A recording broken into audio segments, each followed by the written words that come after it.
Hi, everybody. That was weird.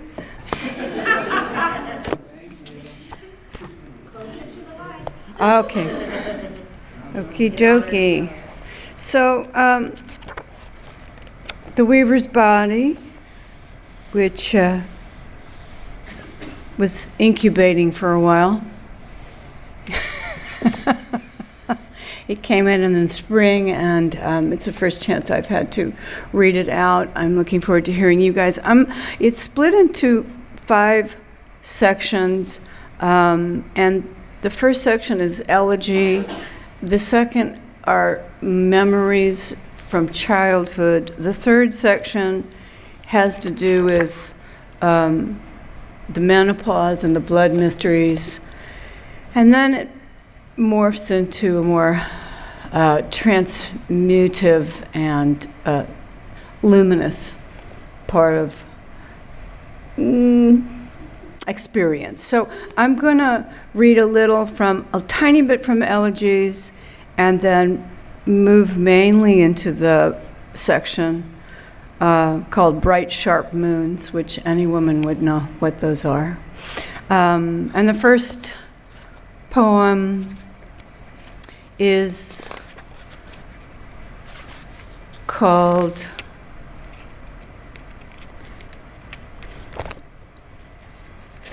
if I can find it, Poem for Reed, Embryo 1. With a kind face, you tell me you're going in circles again. Grouse in the field, waves in the sea. The tale of the singing bull's bell. Like the eyes of old dogs, I say, your cat, she's crying at the door with the smallest voice. It doesn't suit her. I listen between things. No, now I know nothing, near ruined by running from knowing nothing and hiding. I hate being helpless. Do you understand? 2. She is kneading my belly, suckling a kitten for the first time in 3 months since you're dead. Dead is odd. Monster, concave. I know you say from there, not bad, odd. Small oval fires of rain cling in the cups of leaves beyond the door. Every part of light, water, what I must wear to bed to be safe. 3. Bird wing and cat tail spinning in circles. She is caught in the closet filled with red shoes. I release them all. They can fly. They change forms. That's good, since I need them to lift my arms while I carry your bones on my shoulders. My dear, my dear, my dear. 4. All shapes repeat within all shapes. You see? Forever is nothing to nothing. Under my cheeks, this skull. Under my fingers, these cheeks. Can it be true? It's the truth. It can't be true. It is. Now you live in the blue space of my ribs. Say everything. If you don't say it now, I love you so, it will disappear. Night Sweat, also for Reed, my brother, passed away very young, 56. Night Sweat, the room before, under the shallow, under what appears to be the shape of, under the broken, under the nipple, the shape of, who lives in the stone, who lives in the shadow. No dates, no inscriptions, consistent as objects can be, some tiny red swollen leaves or a worn hum from the dirt, under the breath, before the huge doorway or the crack of the edge, before the hymns, the tracks of the shadows, too many to print. No minerals, really. No spilling.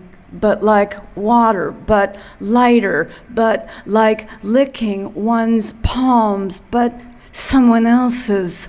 No memory weather, like sleeplessness, or when the blood came, or the spit, the saline print of a mouth, specific, dispersing, folded or crumpled, slight gauze of pink skin torn from the lips, the room after, under the bones, too many small ones, a spinning clear glass at the lisp of the table, too many part objects, so small they're like voices, my brother, the shape of a very tall man or one emerald lizard stunned, too hot, too long in the forgotten road.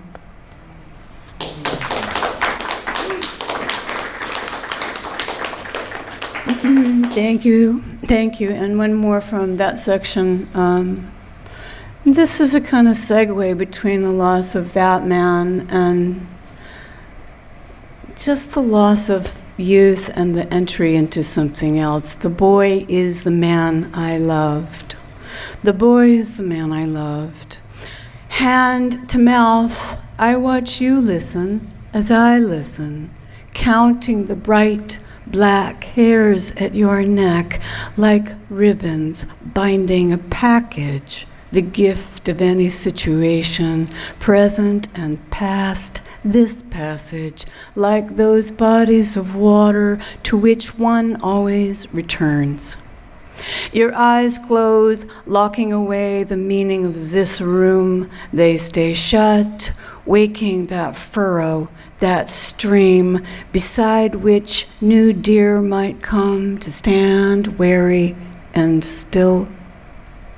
This is where electricity runs, the daily undulations, from you to me, before we are crushed, as I often crush, the tiny beads of lavender blooms between index finger and thumb, soaking essentially that death into my body, which, disappearing, seems so quiet near the edge of the now empty stage. After all, the skin is a curtain, something to build an imaginary country beyond. Your young hand stays all sound, and every moment is an exit wound.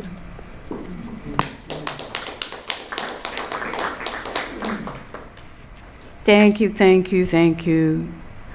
I think I will move now to a little bit from a lot of mother poems, but don't we all write mother poems? And shouldn't we? The cardiac zone. The fourth floor pediatric crash cart, it's unimpressively small, marshmallow cotton balls, syringes like new nails, In the stairwell, 20 twisting stories, all as beige as absence. I run up, then down, press my heart to beat, rapid as a rabbit running towards its hole, the only city to be seen outside, suspended between floors, the shining downtown towers indifferent to the streets below.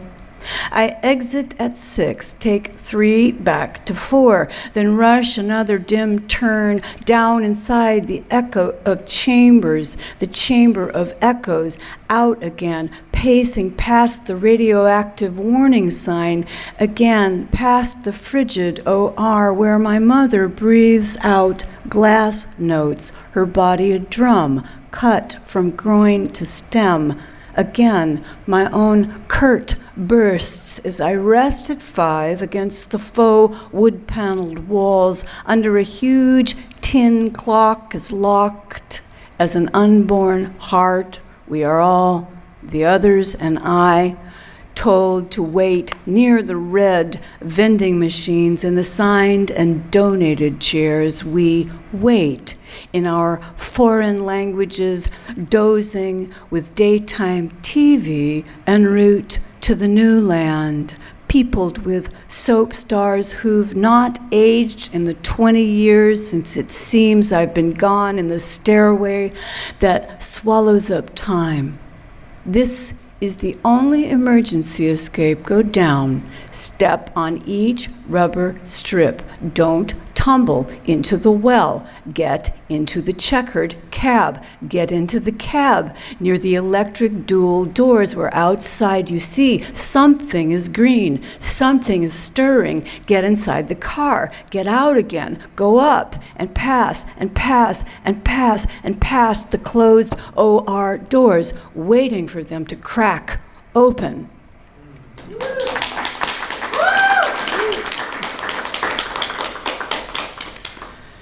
So I'm going to move now into the blood mystery, the ends of the blood mysteries, which nobody wants to talk about, but we have to talk about it because it happens to all of us, no matter the gender. You know, we change. Menopause. The pause of the blood, the not now or ever, impasse of womb, iron of emptiness, the buried plasma roots of beginning, the end of the eggs, the ununion of skin, the played out tryst, the staunched memory, stolen heirloom, scarred slit wrist, the unhatched, uncried, dried, blown out wisp of smoke, the sealed eye, silenced tome, floating black fish, unmade bed, the cessation of red, the blank rivulet, the witch's song inside the deaf nest, 10 young drowning men in the surf, one on his belly, a newborn clinging to his back, screaming.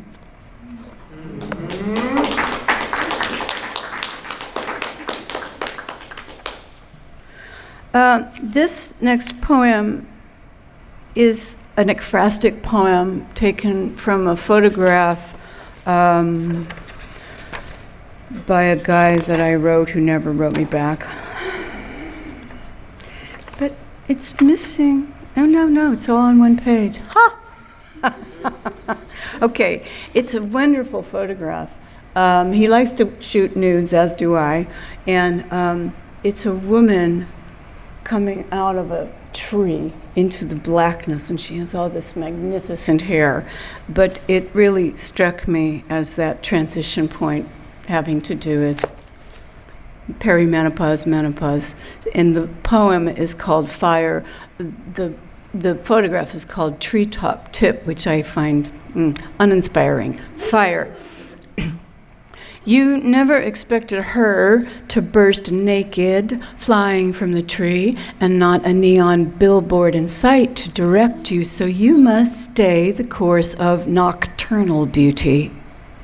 The back of a running doe is a wave threading through high grass, exactly the way the woman's spine is, as each minute is, and you want the whole pale length of her, from crown to cave, her skin sheet a sail beneath which all else is shadow bodies everywhere waiting to meet, but you knew that. And much the way the doe remains forever standing in the road, such is the woman's slow motion leap, as if from a fire, those dried leaves, amber confetti, dripping into the dark around her body, while the unmade bed of her red hair swells, then nearly sweeps the broken yellow lines of the highway where you stand. So far below, she reaches farther and harder than you could ever bear. Her might in the tips of fingers saturated with what you don't know, but your body does, because it feels her body flinging out between the ground and the sky, a pale weaver suspended, and not a single hint of starlight. No, she alone cuts her own white country open.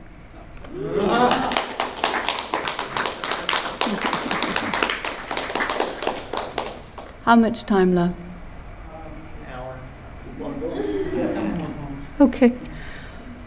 I'm going to read a poem. I never read, so I'm just going to give it a try. It's called Pool. Pool. May I? And then, once in, leaning too far back underwater, becoming sea interloped with ash light, how the sun flits the chlorine blue, shoo, shoo, skin, a slip of silver, and the little tow houses past the parking lot, all midday quiet, out the window, in the broad daylight. I am ectoplasm, flakes of time sliding through. One has to have respect for whatever comes, much the way the pain peels back layers of muscle like fine French pastries, or the smudged dust of winter moths found in wool coat pockets. A large black man unscrews his leg and leaves it pale as bread at the step as he falls forward into the water, I sluice backward in circles, repeating, get to the beginning, next breath, or whatever, and whatever was breaks into parts refined inside water, which is what Jesus meant, I am told, under the liquid field where I pass through streaming cordials, archways, while the old people in their foreordained cut-off section bib and bob, lifting what they have left behind with the most serious faces. I have a red dress. No, you have the red dress. You can still wear it, still have both legs. I will give you my teeth tomorrow. A cigarette? You wear the blue one. The blue tears, borrow something shiny, blow smoke bubbles into milk, close the back door, please, sleep. I disappear, filled with voices. In the middle of the day, flesh lizard. I will shave my head so I don't desire that shower cap flurried with pink fringe dipping in and out. Some jag from the radio of the kid passing on a skateboard, and a woman talks softly about refrigerator magnets like hands without gloves and how she must do her hair for luncheon. You see, to let it go is to witness her soul uncurling like a lightning bolt. We're all getting there in the mineral blanket. However, they are kind. Offer me candy later when I meet them all at the other end of the pool.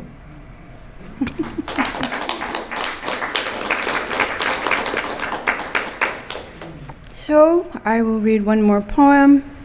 And I have no idea. Here it is. Okay. Seems like the right size poem, right? And plus it fits because it's exactly where we are, midpoint Mercury retrograde. Midpoint Mercury retrograde. Undone like a whip, my body, a gnat caught in my palm flutters, and in the morning, a stunned moth on the long table, wings disappearing into the grain. Everything is made in the house of hours, minutes, essence, and yes, my beloved may even lie down in the arms of a lover, but each kiss is mine is hers, is ours, revolving in the black iris of love. The body is the tail of a dash of salt. Look at me. The heat in my mouth is the sun, is whole as the soft drum on the soil of ripe plums falling from the trees. Boom, boom. Once, after planes drew hexagrams over the city, a black crow died on my porch step. It was dawn on a Sunday, and I, just waking in the threads of light, was this woman. And yes, everything is made and unmade in the land of our bones. So open me slowly, and we become the velveteen moth, purple Luna, skunk with damp mineral sugar. The story of the hidden letters in the moon void, where I am forever lightning. Woo!